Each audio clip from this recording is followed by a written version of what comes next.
DMK Stalin அப்பா அப்படின்னு அவரே சொல்லிக்கிறாரு. அதுக்கப்புறம் பிஜேபி இவங்களெல்லாம் ஒரு பாடத்தை காட்டி ஆகணுன்ற ஒரு பிளானோட மேன் வித் த பிளான் விஜயண்ணா இருக்காருன்னு நினைக்கிறேங்க. ஏன் சொல்கிறேன் பாருங்கள். ஆகஸ்ட் 25 மதுரையில் செகண்ட் மாநாடு பிளான் பண்ணியிருக்காங்க. ஃபஸ்ட்டு மாநாடே செம்ம ரியாக்ஷனாக இருந்துச்சு. டிஎம்கேலாம் பயங்கரம் பொங்கி எந்திரிச்சாங்க, மற்ற கட்சியுமே. அதுக்கப்புறம் இப்போ என்னென்ன பண்ண போகிறாங்கன்னு தெரில.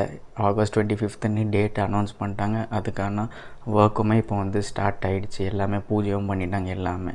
ஸோ வெயிட் பண்ணுவோம். விஜய் அண்ணா அடுத்த இயருக்குள்ளே என்ன பண்ண போகிறாருன்றது செம்ம எக்ஸைட்மெண்ட்டாக இருக்குது, த்ரில்லிங்காக இருக்குது. அண்ட் இந்த மாதிரி பீப்புளை நம்ம யாருமே இவரை இழந்துடக்கூடாது. எப்படி நம்ம விஜயகாந்த் சாரை லாஸ்ட்டில் காமெடி பீஸ் ஆக்கி அதுக்கப்புறம் லேட்டர் ஆன் ரியலைஸ் பண்ணுவோம், அந்த நிலைமைக்கு நம்ம விஜய் அண்ணாவை கொண்டு போகக்கூடாது ஃப்ரெண்ட்ஸ். உங்களுக்கு விஜய் அண்ணா பற்றி ஏதாவது தாட்ஸ் இருந்துச்சுன்னா கமெண்ட் செக்ஷனில் போடுங்க.